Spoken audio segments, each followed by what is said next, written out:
তুলাডাঙ্গা। এই আমাদের গাড়ি আসছে।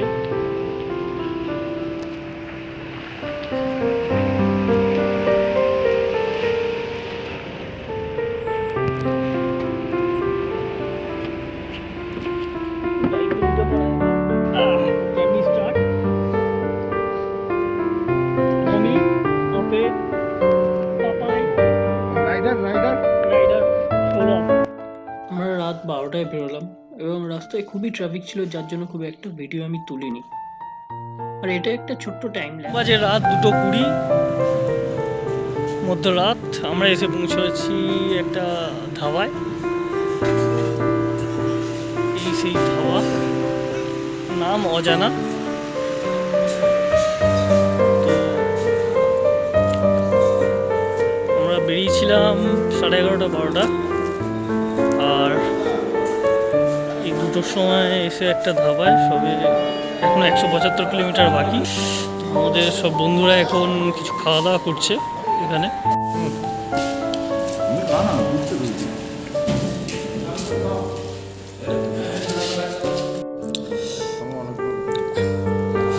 এই যে তরকাটা অসাধারণ টেস্ট, তার সঙ্গে আছে ভাজি। এতটাই ভালো হয়েছে যে আমরা দেওয়ার সাথে সাথেই খেয়ে নিচ্ছি এবং টেস্টটা অসাধারণ। আমরা খেয়ে নিই ততক্ষণ। আরো আমরা এটা কোথায় আছি, জায়গাটার নাম কি? নয়াদা। আমরা আছি নয়াদায়, একটু চা খাওয়া হচ্ছে। এখনো আমরা প্রায় 50 কিলোমিটার যাব। রাস্তাটা একবার দেখিয়ে দিই তোমাদের, কীরকম রাস্তা দিয়ে আমরা আসছিলাম। এইরকম আগে আরও ঝাউগাছ ছিল, রাস্তাটা খুব সুন্দর। আমাদের একটা অদ্ভুত এক্সপিরিয়েন্স আপনাদের সাথে শেয়ার করি, যেটা হচ্ছে তখন 2:30-3টে বাজে, প্রচণ্ড কুয়াশা। মানে ইনফ্যাক্ট সাইড লাইন পর্যন্ত দেখা যাচ্ছে না, মানে 1 মিটার ডিস্টেন্সেও কিছু দেখা যাচ্ছে না, এরকম মানে কুয়াশা। আর খুব সাবধান, মানে আপনারা যদি এরকম প্ল্যান করে থাকেন রাত 12টায় বেরোবেন কি রাত্রিবেলা মিডনাইটে বেরোবেন, তো খুব সাবধান। মানে শীতকালের রাতে তো খুবই সাবধান, কারণ অনেক জলাজমির উপর দিয়ে গাড়ি যায়, এরকম জলাজমির উপর দিয়ে রোড আছে। তো সেই কারণে আপনাদের এই ইনফরমেশনটা আমি দিয়ে রাখলাম। তো আগে দেখুন, আগে সুন্দর রাস্তা, বেশ এরকমই, হয়তো রাত্রিবেলা এরকমই রাস্তাই ছিল, কিন্তু আমরা কুয়াশার ফলে দেখতে পাইনি। দোলাডাঙ্গা লেক পৌঁছাবার আগে তো আমরা এইরকম ধরনের পরিবেশটা পেয়েছিলাম, বেশ সুন্দর গ্রাম্য পরিবেশ। কিছুক্ষণ দাঁড়িয়ে ছবি তোলার খুব ইচ্ছা হচ্ছিল, কিন্তু তখন আর শরীর টানছিল না, কারণ সারা রাত জার্নি করেছি আমরা। তো এখানকার লোকেদের সঙ্গে খুব কথা বলার ইচ্ছা ছিল, এখানকার জীবনযাপন সম্বন্ধে একটু জানার ইচ্ছা ছিল। তো আমাদের হাতে টাইমও খুব কম ছিল, যার জন্য আমরা এরকম প্ল্যান করিনি, মানে দাঁড়াতে পারিনি। তো হয়তো দাঁড়ালে এখানকার জীবনযাপন সম্বন্ধে একটু আইডিয়া হতো।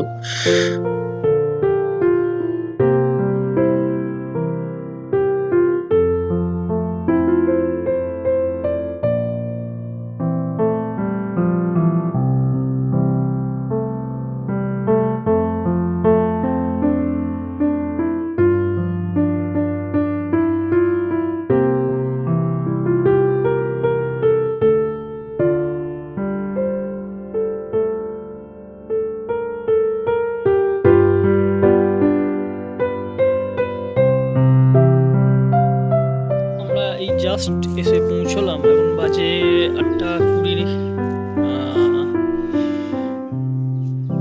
ঠান্ডা আছে এখানে ভালোই। জায়গাটা আপনাদের আগে দেখিয়ে দিই, এসে এরকম দৃশ্য দেখতে পাবেন।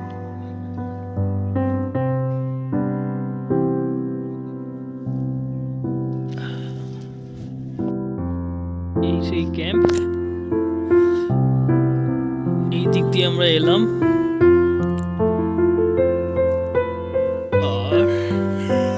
এইদিকে কিছু চাষ হয়েছে, কাছে গিয়ে দেখতে হবে কি।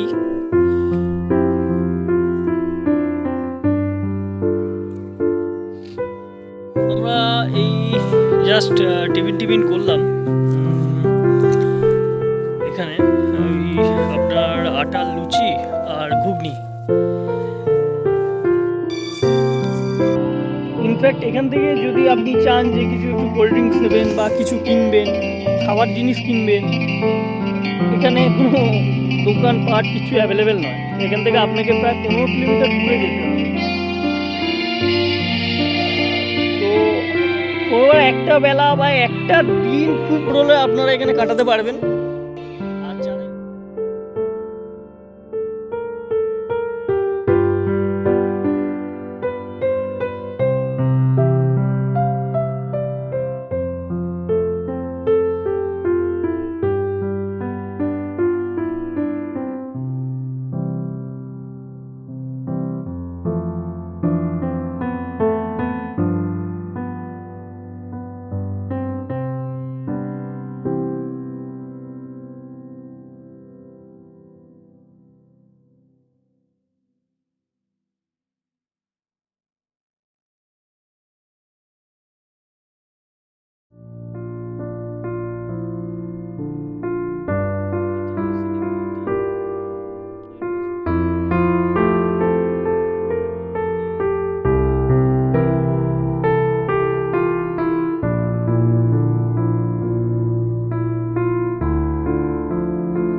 এই দিকটা হচ্ছে আমাদের কটেজটা, ওখানে আমাদের গাড়ি দাঁড়িয়ে আছে।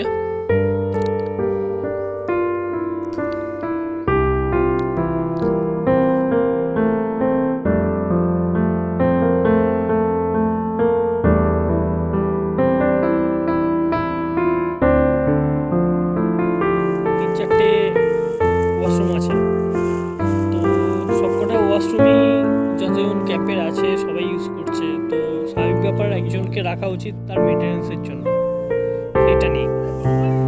আর আমরা অনেক চেষ্টা করছি যে এই সব সামনে যে আইল্যান্ডগুলো আছে আপনাদের দেখাচ্ছি, এই আইল্যান্ডগুলোয় যাওয়ার যে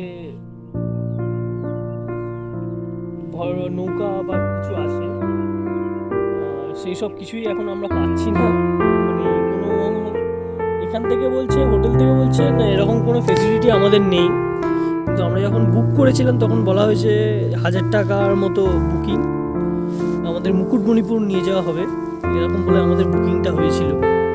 বাট সেরকম একটা কিছু এখানে সেই সব ফেসিলিটি নেই। এখানে একটা নৌকা আছে, আমরা অনেক চেষ্টা করছি কথা বলে যদি এইটাকে 1000 টাকা দিয়ে আমরা নিয়ে যেতে পারি বা যা পয়সা চাইবে সেরকম। এটা অ্যাকচুয়ালি বালির এইখানটায় আছে, তো এইখানে নৌকাটা বালি নিয়ে এসছে, খালি করবে, তারপরে আমরা চেষ্টা করছি যদি ওই দিকের আইল্যান্ডে আমরা যেতে পারি, বাস অন্তত কিছু একটা অ্যাক্টিভিটি করার চেষ্টা করছি। কারণ আদারওয়াইজ বোরিং লাগছে, এখানে পুরোপুরি বোরিং লাগছে, আর কিছুই না। যাই হোক, বাদ বাকি কি হয় না হয় চেষ্টা করবো আরো দেখানোর। আপাতত টাটা। তো বন্ধুরা, আমরা শেষ পর্যন্ত একটা হাতে টানা নৌকা বুক করতে পেরেছি। তো বুক করলাম এবং সে 1000 টাকা দিয়ে 600 টাকায় নিল। তবে আমাদের মুকুটমণিপুর নিয়ে যাবে না, আমাদের ওপারটায় যে একটা ছোট্ট মতো দ্বীপ দেখা যাচ্ছিল ওইখান থেকে ঘুরিয়ে নিয়ে আসবে। আদৌ আমি জানি না ওটা দ্বীপ না কানেক্টেড। তো এখান থেকে বসেই আমরা নৌকায় বসে সানসেটটা অনুভব করলাম, তো ভালো লাগছিল। এমনি তো নর্মালি ওখানে সেরকম একটা কিছু করবার নেই বা অন্য কিছু দেখারও নেই। তো ভালো লাগছিল। এই কাকা হচ্ছে ওই ক্যাম্পেরই একজনের, যারা আমাদের কেয়ারটেকার, তো তারই বাবা সম্ভবত, আমি ঠিকভাবে বলতে পারবো না, তবে মনে হয় উনি ওনাদেরই রিলেটিভ। তো ওনারাই।